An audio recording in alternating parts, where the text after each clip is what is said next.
Most men want more clarity, more respect, more control over their lives, but few know how to get it. Welcome to the Bro Coach Podcast with Dennis Procopio, the founder of Man Up Life Coaching and the man behind thousands of transformed lives. Not red pill, not therapy, just the evolved man's blueprint for strength, presence, and purpose.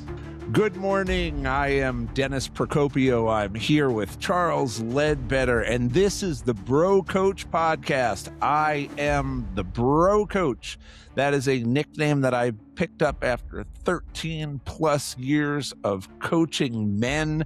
And here we talk about all things male. I'm glad you found us. This episode is going to be focused on a topic that we all deal with at some point in our lives. The male identity crisis that no one talks about after 40. The male identity crisis that no one talks about after 40. Charles, what the heck does that even mean, bro? What is that? That's a great question, Dennis. I'm really glad you asked. I'm glad you asked that. How's that for what the fuck are we even talking about here? Go. It's that I just fucking got over 40 and now I'm trying to figure out who the fuck I am, right? Yeah, that's right. That's right. That's what it is. That's what it is. I think you would have these things settled and whatnot, but a lot of things happen, I think, once we get over 40 in life. A lot of things change, right? We become more established in life. We often have met a significant other. We might be making some money, right? Things, maybe we've got a house now. We've got some responsibilities. Things have shifted a little bit. We're done being fucktards and chasing, money, sex, and booze. And things have shifted. And now we're just kind of like, well, who the hell am I now? And you have this kind of crisis where you're trying to figure out, well, this doesn't look like necessarily what I imagined. It's way better and it's on the track of what I wanted or what I genuinely want now, but it's not also, the experience that I was having the majority of my young life.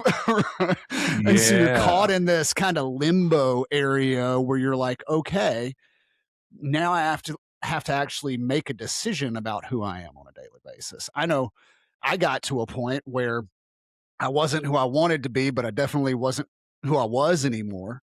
And I was kind of excited about the prospect when I figured out that I can actually choose on a daily basis who I am now. I get to rewrite the definition of Charles when I wake up every single morning.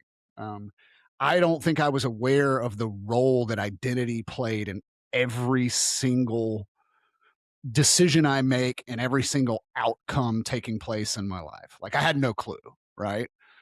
And all of a sudden at 41, I'm starting to come to a little bit of awareness like, oh, this is kind of profound. And I'm starting to ask myself a lot more introspective questions. And it's like, well, okay, if I'm not the father, who am I, right?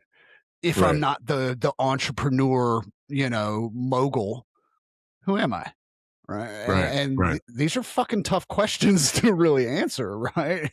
Yes, sir.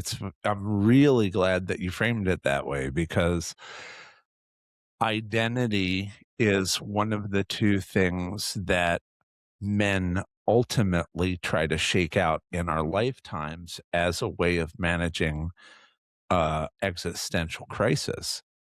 Like we start out as kids and we get told these stories about who we are and what we are, what this all means. And we have to parse out, what we keep and what we don't. We get told that we're living on a ball in the middle of the, infinite space, and that those little dots of light in the sky are these giant gaseous balls that we're on fire, but then some of them aren't, but we're still seeing them because the last light from that star hasn't reached us because of light years. But we also get told that when we lose a tooth, we put it under our pillow, and some tooth fairy sneaks in, gives us some spare change, and is using it to build a castle out of children's teeth in the sky. And it's our job to figure out like what we're going to believe and what we're not. And the idea that we get to decide what we believe is very scary, because that gives us a hand in essentially creating the world that we live in. Yeah. And if that's not a lot of responsibility, I don't know what it is, which is why I believe that it is instinctive for us, for Homo sapiens, to try to put some sort of wrapper around it. And that's where we get into religion and philosophy.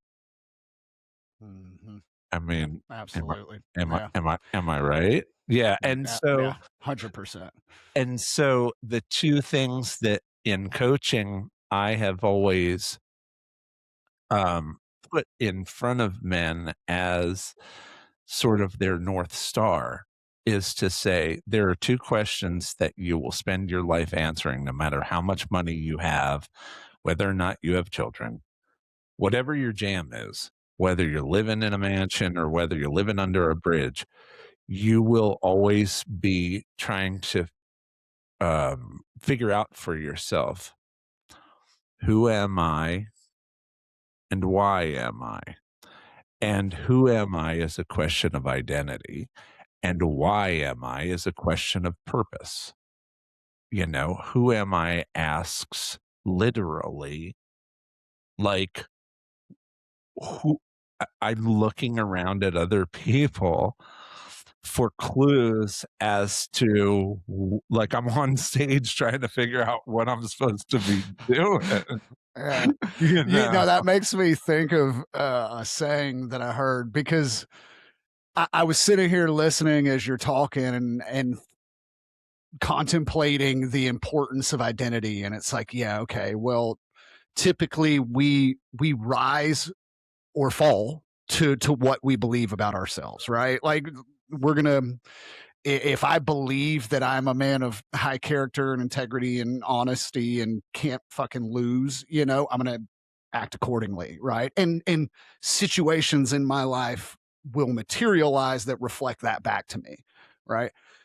Vice versa. If I believe I'm a piece of shit, I'm a failure, I never get anything right, that shit's going to manifest and reflect back to me, right? Whether through my actions creating it or just the belief itself adjusting matter, which is now we've gone philosophical to we're quantum, going there. but We're going there. Trust me. Don't worry. Like, so the saying that I heard also that relates to this, that popped up after that, it was like, actually, instead of just we are what we think about ourselves, that we are what we think others think about us, right? Which is funny, because we are constantly doing this dance. You just spoke to it. We're constantly doing this dance of like, okay, do I appear strong to other people? Do people tell me I'm strong? Right? Do people tell me I'm courageous? Right? Does my wife think I'm brave? Right? Like, and so often that can even be I'm not saying it's right, but it seems to be one of those weird ways of the world that others' perception really matters to us as men. Now I'm going to jump right in on that, and I'm going to say, imagine this, if you will. I'm going to create a sort of a model for you here. Let's call it a thought experiment. Cool. Okay. Charles, imagine, if you will, at 7:23 a.m. Pacific time. Imagine, if you will, and this is specifically speaking to identity, okay? Okay. Imagine there's a guy sitting in a house of mirrors. Mm-hmm.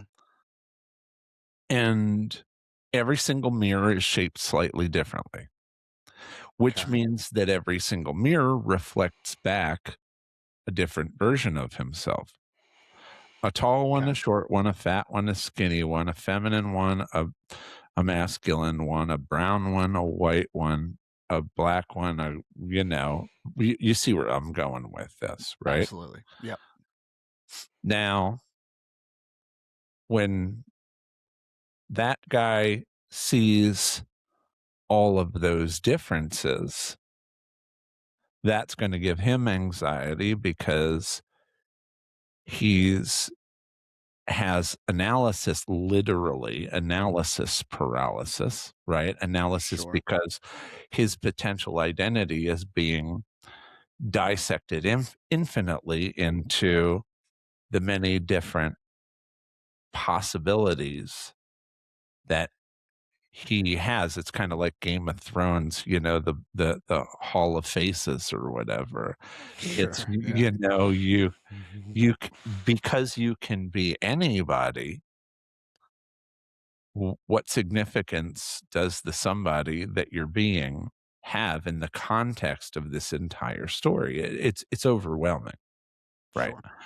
Yeah.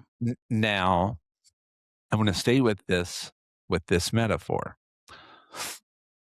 So because all these mirrors are different, when you move, everybody doesn't move in lockstep with you. Right. There are going to be differences. Some people are going to be upside down and right side up and cattywampus and all over the place. So it obfuscates for you the truth, and I'm using that term carefully because, again, it's just a thought experiment. The truth that they are all reflections of you.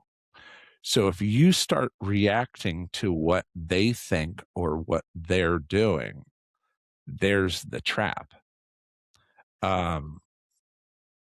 Because you reacting to your own reflection or reflections or making choices, I like that one, but I don't like that one, is going to create a complication because you're essentially saying that you like or that you choose yourself this way or don't choose yourself, reject yourself this way. And that is going to prevent you from having the moment where you realize, oh my gosh, it's all just me.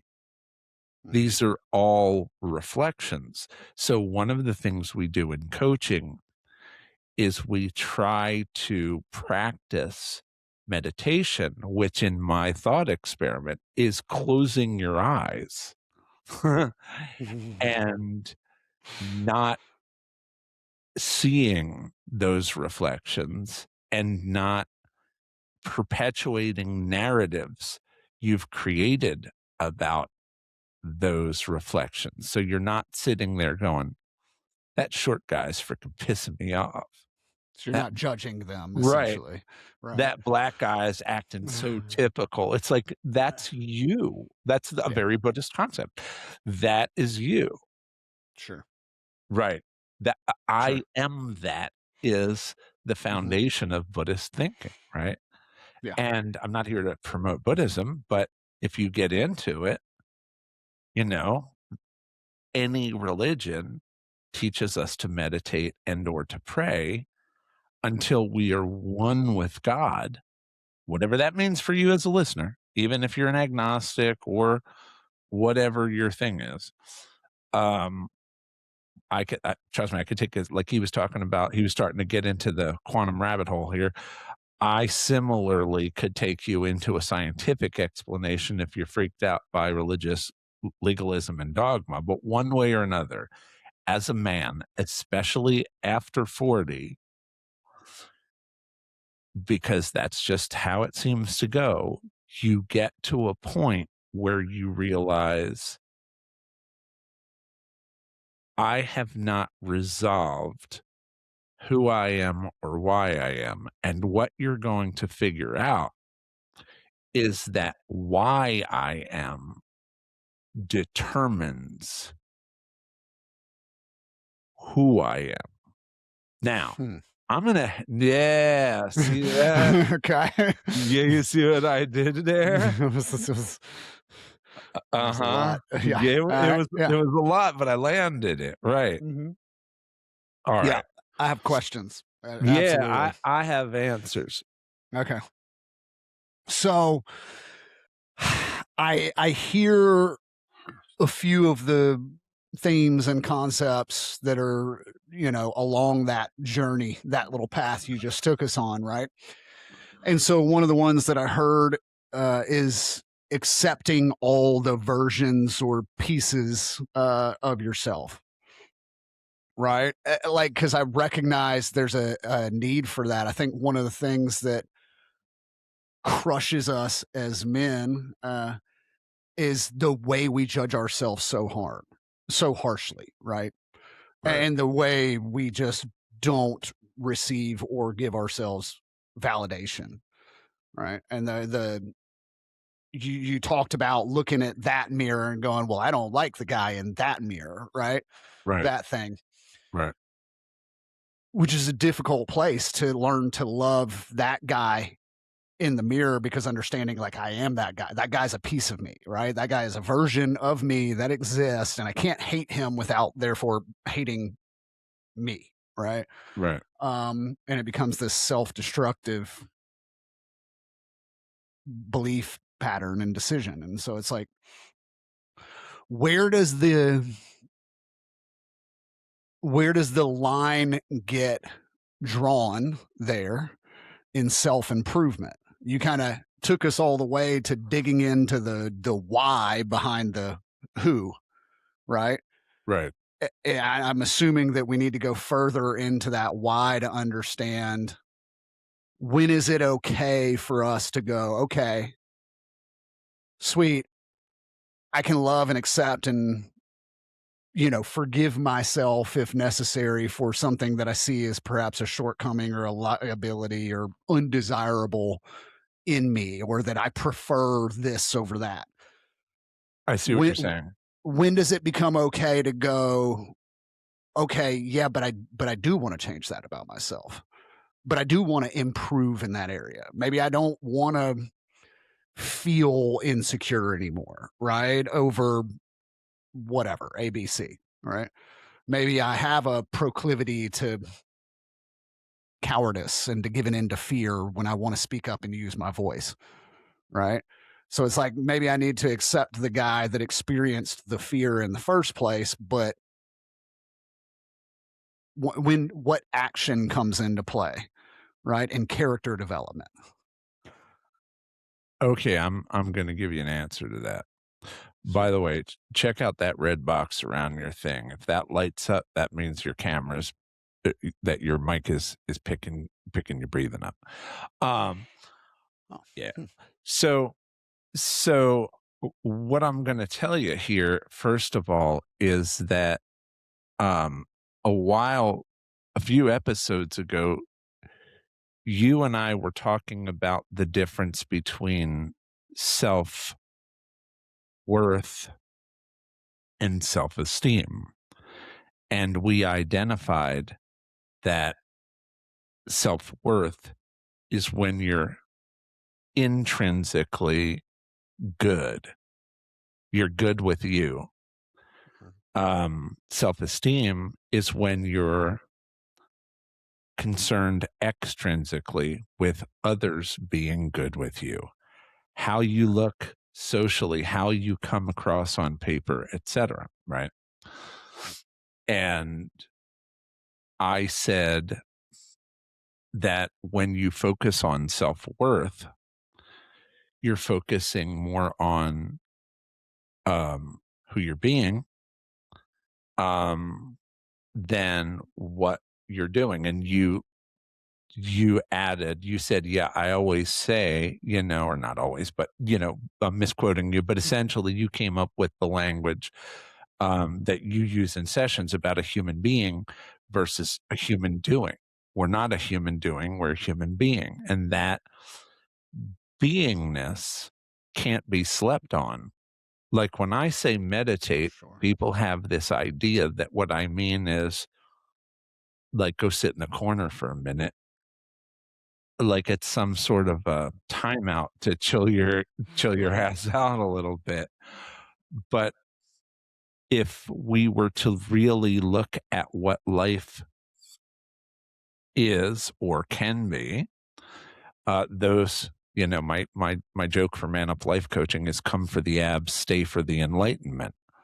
And and the middle part is the journey that you go on, and that's what we're talking about here, this male identity crisis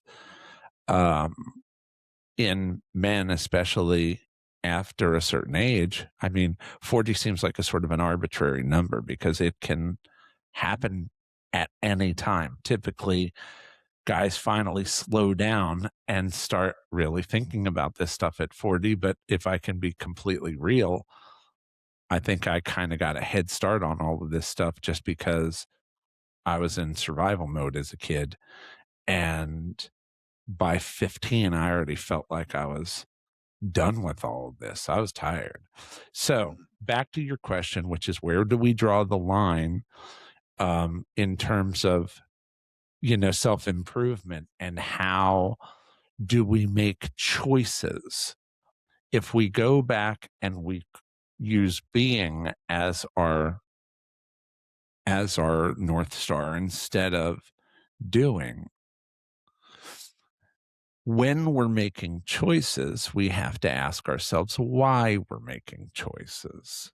What do these choices mean? And in terms of being, we're looking to actually remove meaning, which is a tricky concept because meaning is the projection of your own interpretation onto what you're seeing, which disallows you to see it for what it actually is. Just like, ow. I know. Morning. Good morning, motherfuckers. Wake up. Wakey, wakey. Eggs and bakey. Time for some enlightenment, bitches. Yeah. But wait, do I need more caffeine or less? Okay, go ahead. Never mind. Go ahead. I'm gonna take a shot in the dark and say less. Touche. I mean, if you're meditating on the back of like a Ducati or something, then maybe. That's hilarious. I know how you roll, but I see you. But so instead of beginning with the premise, should I choose or reject this thing that I'm seeing?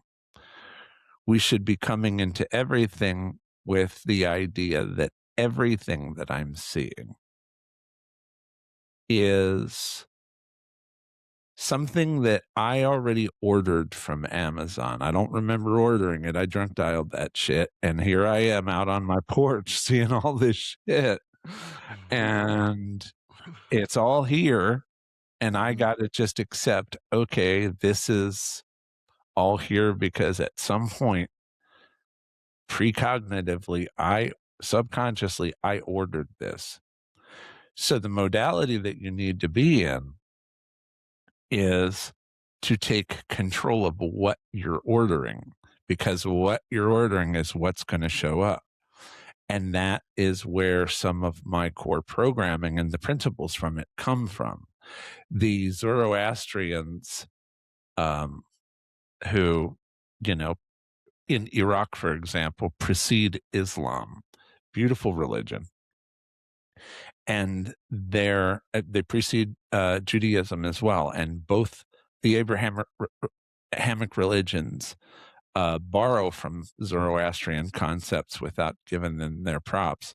But the basic concept of Zoroastrianism is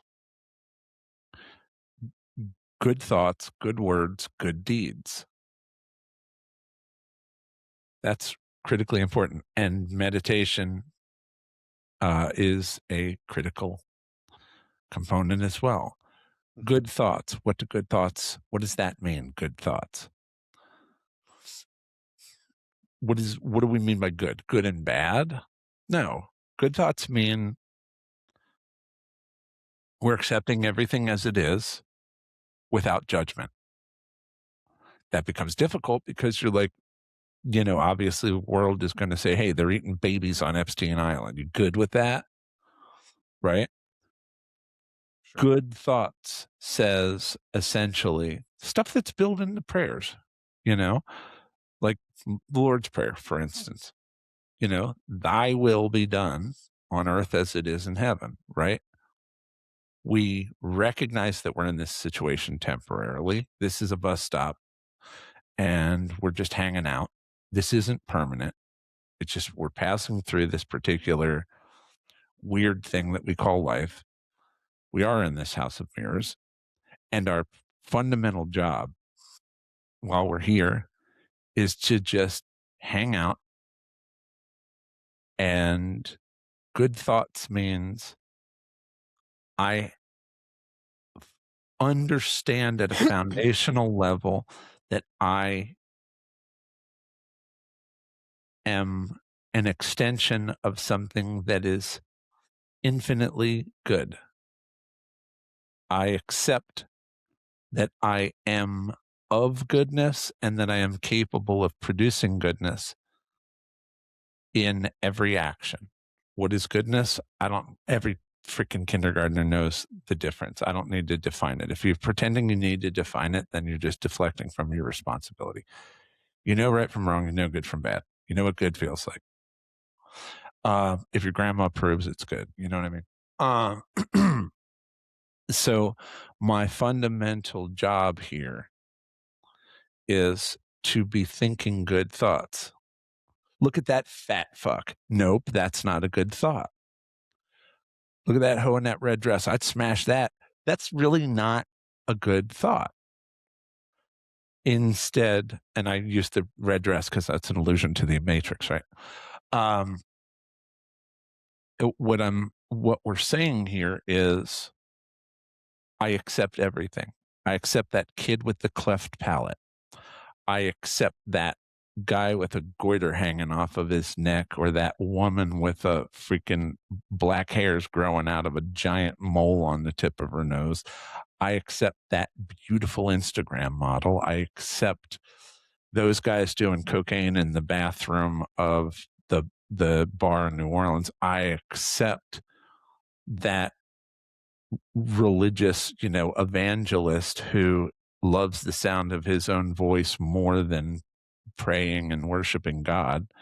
I accept this entire world in entirety. That's redundant, but I accept this world in its entirety as something that I'm experiencing right now. But I am good, and I am of good, and I emanate goodness, and I let goodness as a vibration influence everything I do. So if I start there,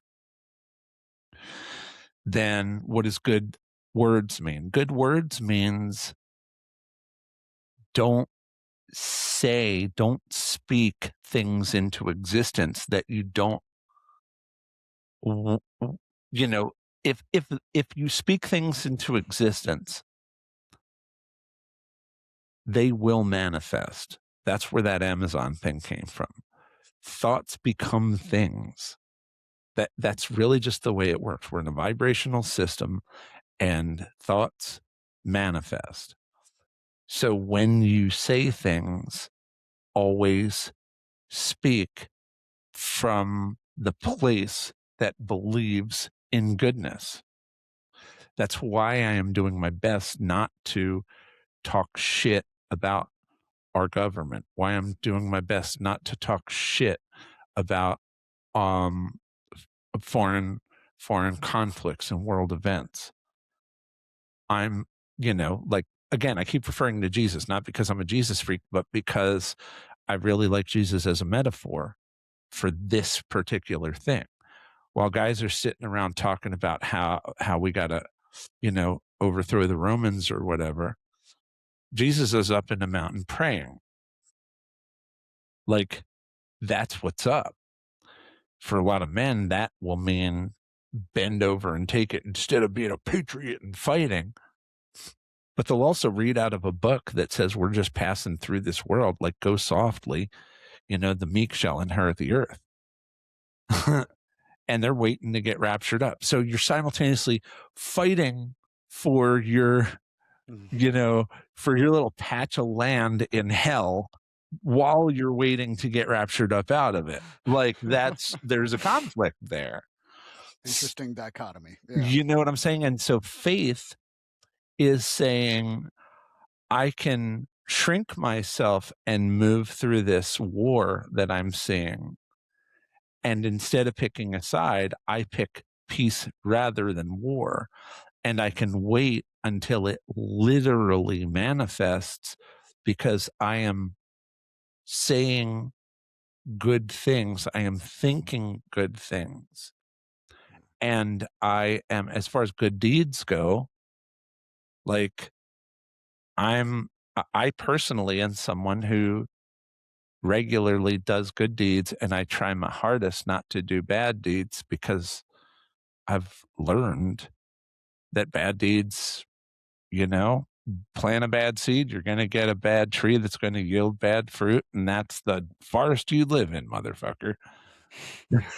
So for self-improvement, meditate, validate, avoid judgment, put down narratives that weigh goodness or badness, and just, you've worked with Faisal. I mean, Faisal's one of my coaches, Coach Faisal, who's over in Bahrain. That's my dude right there. Homie walks that talk. Absolutely. You see it. Yeah. So I don't have to tell you to put a coat on when you're cold. I don't have to tell you to move away from fire if you're hot. What choices should you be making?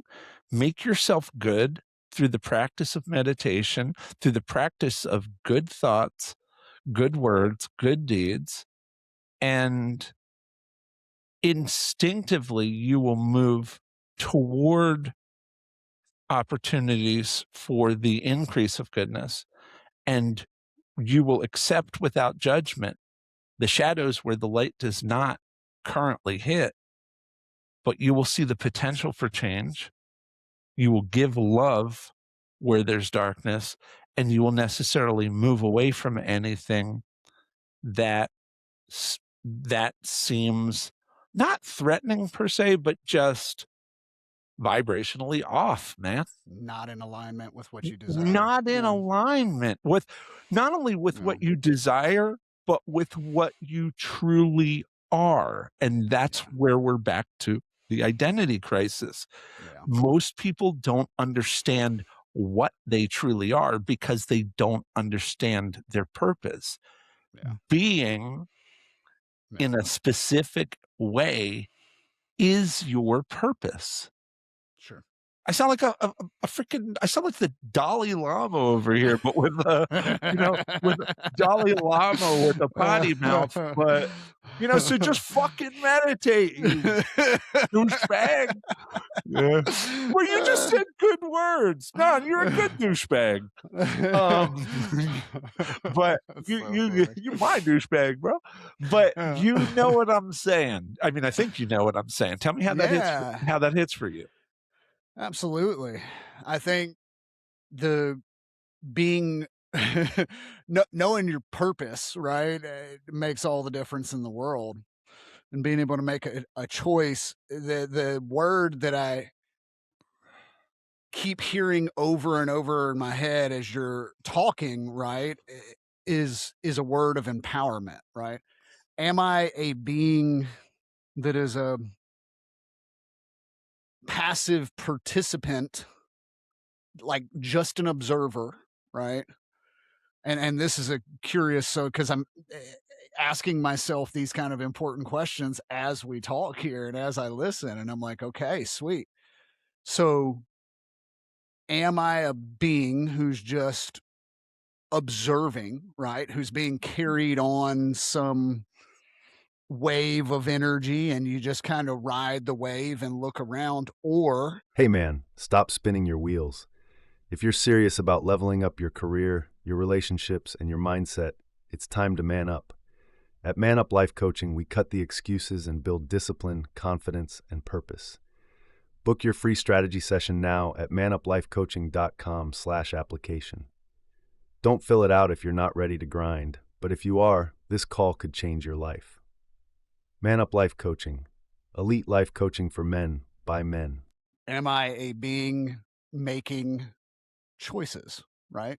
Or because here becomes the fundamental crux of the problem for me. It's like, okay, do I have power to affect change or not? Right? Or is it simply the all of life is just one big exercise of acceptance? Thy will be done. Sure. You cannot simultaneously have thy will and my will. Okay. God is not your co-pilot. Sure. Yeah. Yeah. No, I do. Conceptually, I get that, right? In practice, so there's still a choice to surrender to God's will. In fact, and I want to be careful because I don't want to lose a portion of my listening audience. We're like, these guys are doing this God shit. I'm not a God person. I just believe in nature or whatever. I can't tell you how many guys I've had who have been ruined by religion, who say now I just kind of look for my spiritual fulfillment in nature. And meditation brings us to the reality that inner nature and outer nature are the same nature, and our nature is goodness, and we're back. So it's possible to get so lost in religiosity. Let me give you an example. Let's say there is a magic person who is going to come down from the sky and save us from our misdeeds and teach us, some amazing prophet or teacher. But he's invisible because, whatever, we don't have the perceptive apparatus to see him. So I take a Disney themed sheet and I throw it over him. Okay. Now somebody's going to see one side of it and they're going to see Mickey Mouse, and another guy's going to see Goofy, and another guy's going to see Donald Duck. And the next thing you know, they're all going to be arguing over the identity of this entity that is here to save us. And the reality is, dude, the sheet that I threw over it was just to help you to see it in your current, perceptive limitation. Sure. That's where religion can get in the way. Because we're trying to put a wrapper around a nature that you cannot see literally. There's not words good enough to describe. That's why we meditate, because meditation allows us to experience what we don't have words to capture. Like, let me give you a quick example. When I was in school, they taught us these helping verbs. Okay. And the verbs were am, is, are, was, were, be, being, been, have, has, had, do, does, did, may, might, must, can, could, will, would, shall, should. A relatively short list.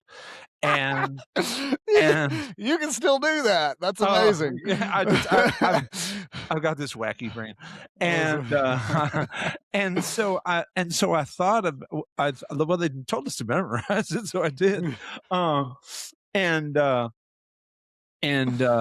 So I started thinking about these words, and I came back to my teacher and I said, and he knew I was like a little,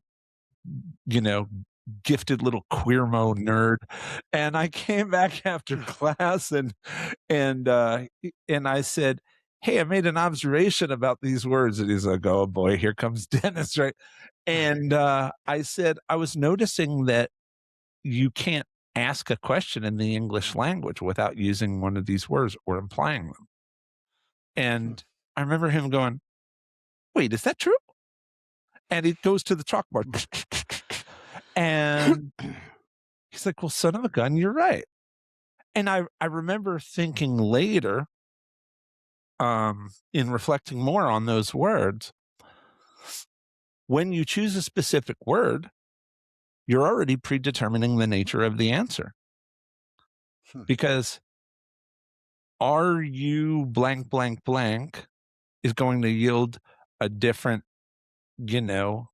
type of answer than were you blank, blank, blank. Just for instance. And there are givens built into the difference between are and were. There is a philosophical underpinning right there, are and were. What do you have to accept that there's a difference between are and were? It has to do with time, past, present, and future.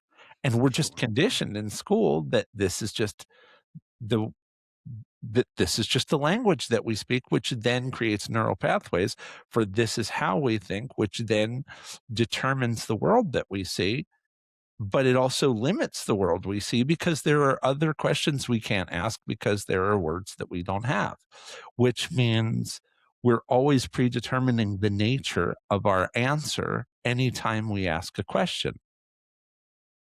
So in terms of empowerment, we have the power to create what we see through limitation.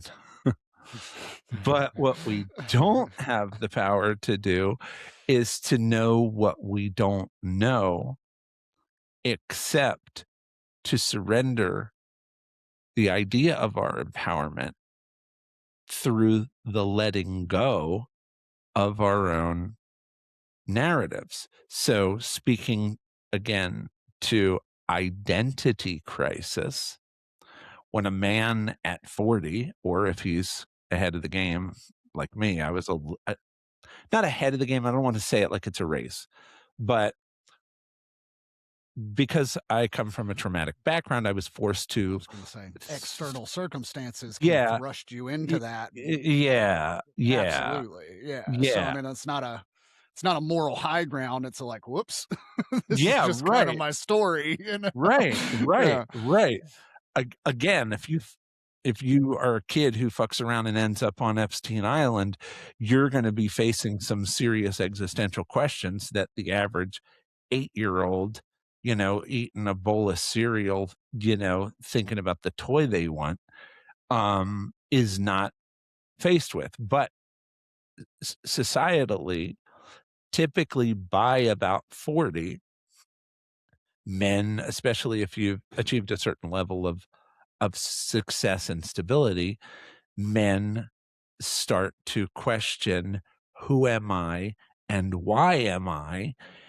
And to land the plane here and speak to the thing you originally said, I have discovered, or I should say I've accepted, that we always only have one actual choice. This is what your anxiety comes from. What if I make wrong choices? I want to make right choices. And the reality, and I'm using that term in an absolute sense, which is something that you won't hear me do often, because everything, the way I see the world, everything is metaphorical. Everything is metaphorical. That's the world I live in. Everything's a metaphor for everything. Everything is self-referential, and none of it is anchored to anything real. So when we meditate and we allow ourselves to realize, and I'm using that term like profoundly, realize that we really are looking at the shadows on the cave wall, so to speak, and we allow ourselves to exist beyond that theater, then the only choice we can actually make is to surrender the illusion of autonomous power and let it and pour ourselves wholly, not immerse ourselves, but submerse ourselves into the unnameable, which is our actual nature. And since it's often equated with love, because love will get you there, love in its highest sense, which is selfless. Love, right. See, I love watching the light bulb go off.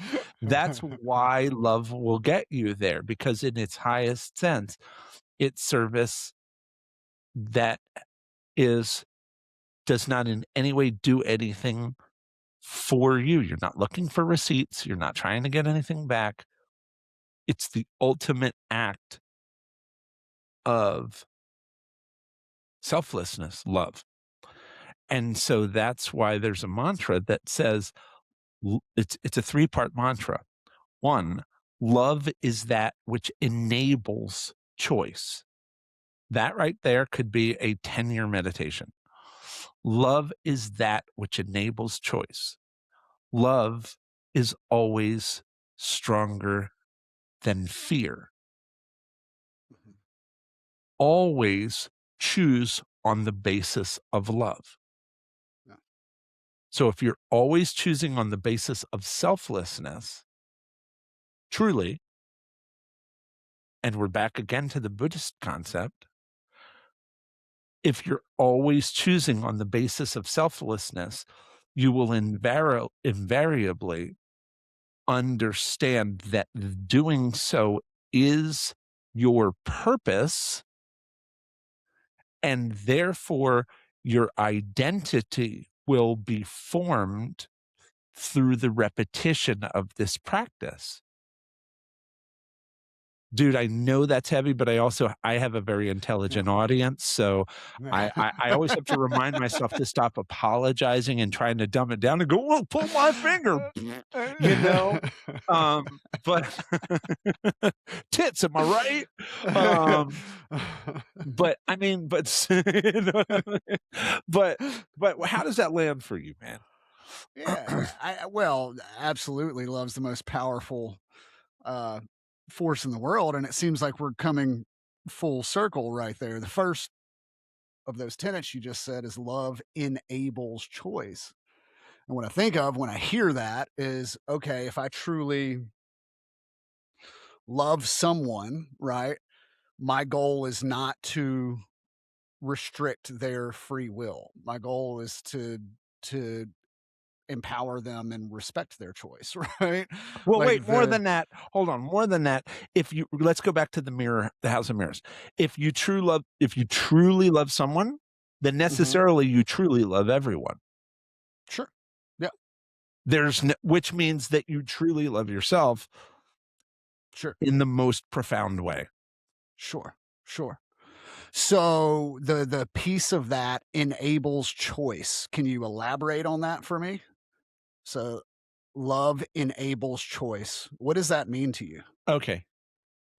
Because I think I'm stumbling on that one right now. I'm like, okay, well, because again, we're in this, in which this is the kind of, I love this kind of mental masturbation and this this paradoxical dance, because I think it's at the fundamental, the core of our identity, right? It's we're figuring out how we, as you said, why we are as well as who we are. And I think understanding the love enables choice part, how that relates not only to out there, but also, as you just said, then that means loving and accepting us. It's enabling a choice, right? So like, Can you elaborate on that for me? Yeah, you know what I'm watching you do? I'm watching you look for the epicenter of infinity, Yeah. right? You see what I'm saying? Sure. Yeah. B That's what the ego does. Because the ego does not actually want infinity, the ego wants boundaries so that it can be at the center of it. Because Hmm. it's always the power to define is the power to control in the Hmm. ego's world, in the way the ego sees things. So when I say that love is that, quote unquote, which enables choice, well, what is that? What is that? Well, the fact that we're not naming it is the same reason that the Jews use GD or G hyphen D for God, is the same reason that the Lord's Prayer says, hallowed be thy name. The word God does not appear in the Lord's Prayer because the power to define in the ego's world is the power to control. So we're leaving nameless that which we cannot define, but which we can know. We can know it because the same way fish know water, like you're in it, right? And what's interesting is if you look at So an it's a difference of experience versus a heady work, well, understanding of we're it. back to being versus doing, right? Right. Anytime the the brain starts braining in the middle of meditation, you look and you go, oh, what is the ego trying to do now? What's it up to?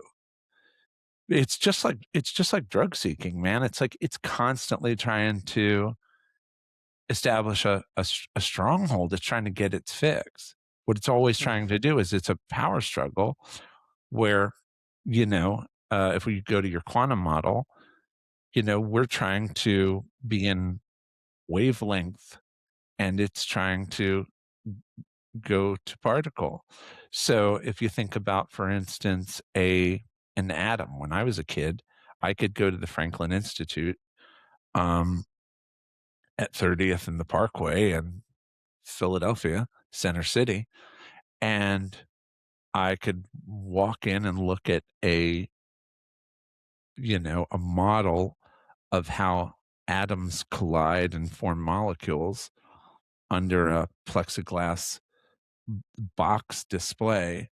And the plastic model for the atom at that time was a fixed nucleus surrounded by perfectly circular orbiting, electrons.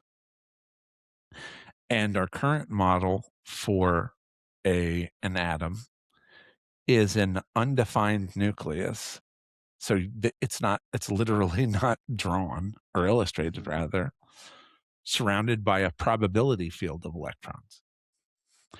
A probability field because, as the Schrodinger's paradox suggests, within the course of an hour, this electron may or may not be in this particular, may or may not exchange.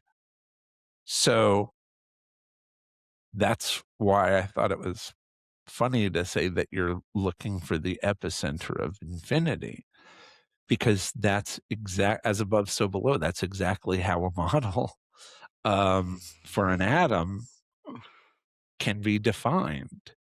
It's a nucleus that's in there somewhere with electrons that are out there somewhere.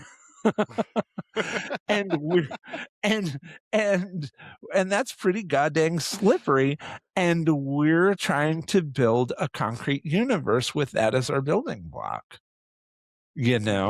right?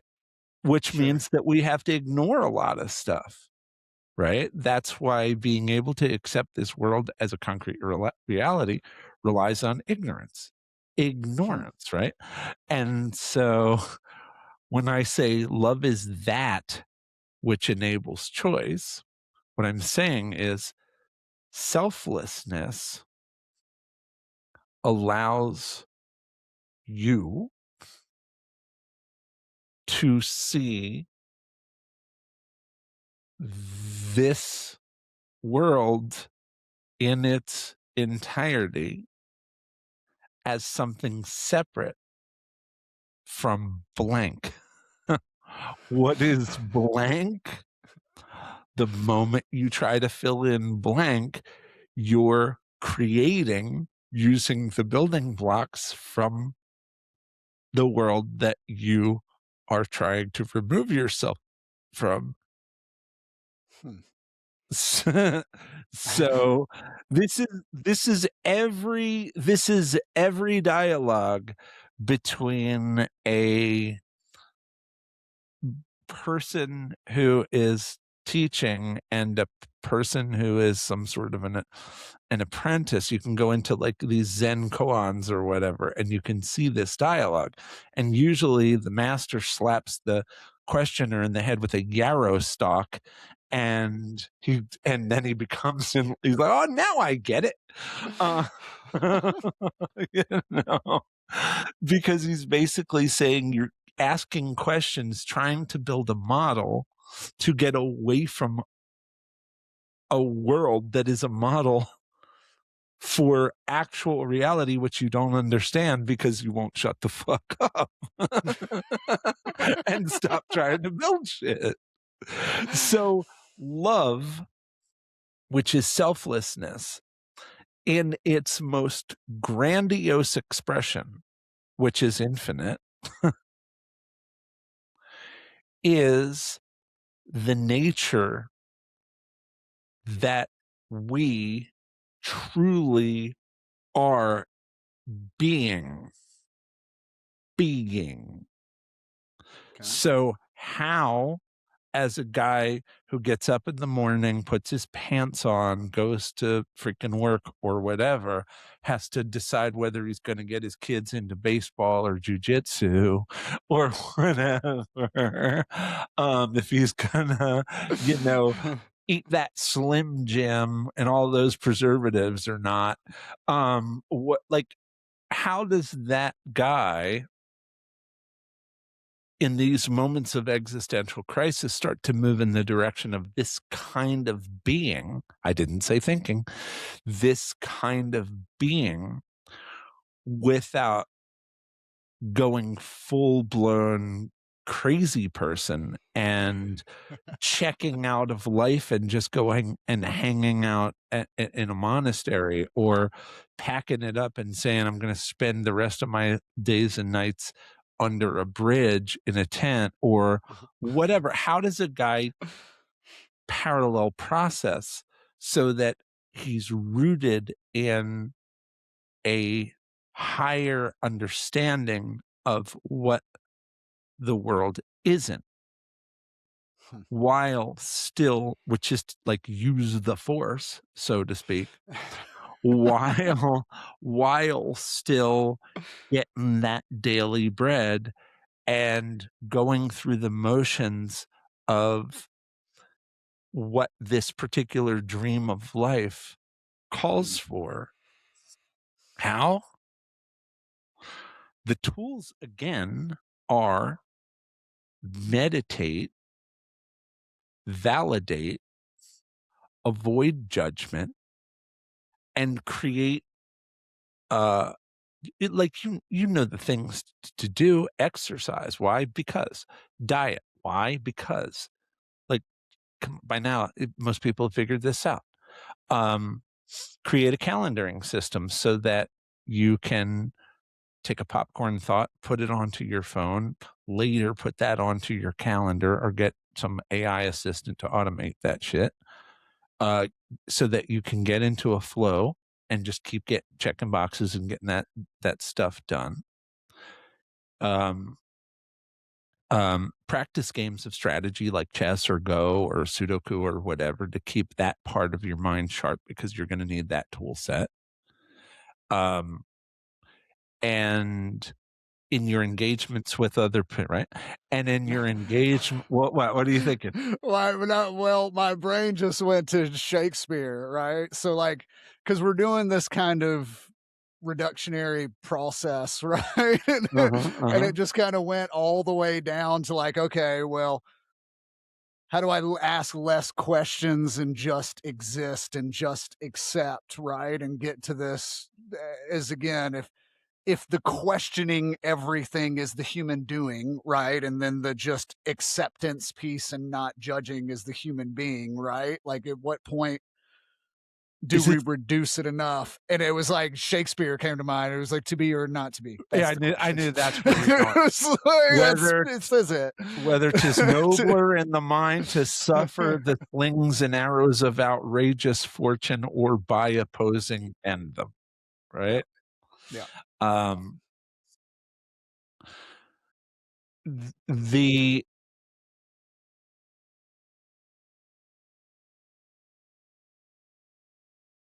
It's a trick question. Yeah. It's not a question of to be or not to be, because you don't have, being is not a choice you get to make. Sure. Being is the literally one constant. The question isn't whether or not to be. The question is how to be. It really is how to be. Yeah. Yeah. But you're dead right. Like, Hamlet's famous to be or not to be soliloquy is famous because, once again, it points to the question of identity. No. So, I started this saying the male identity crisis that no one talks about after 40. So I'm going to land this, because I do have a session coming up. We always do this. Blah, blah, blah, blah. I'm going to land this by saying the following.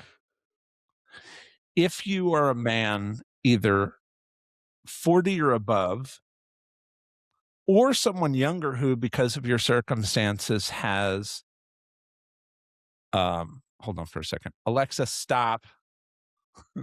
There's a little reality. It's the wrap it up B alarm. Spell wonton backwards, Alexa. Not now.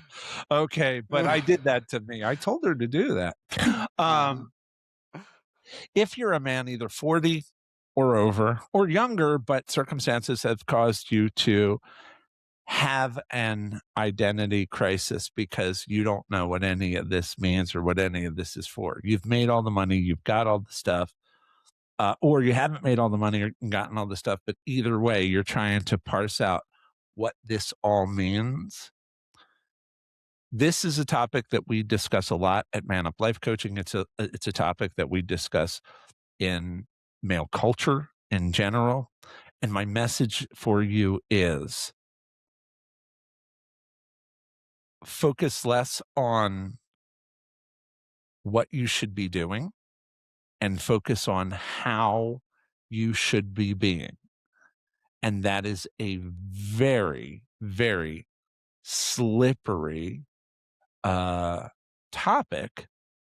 And you may be interested in getting some help on how to be.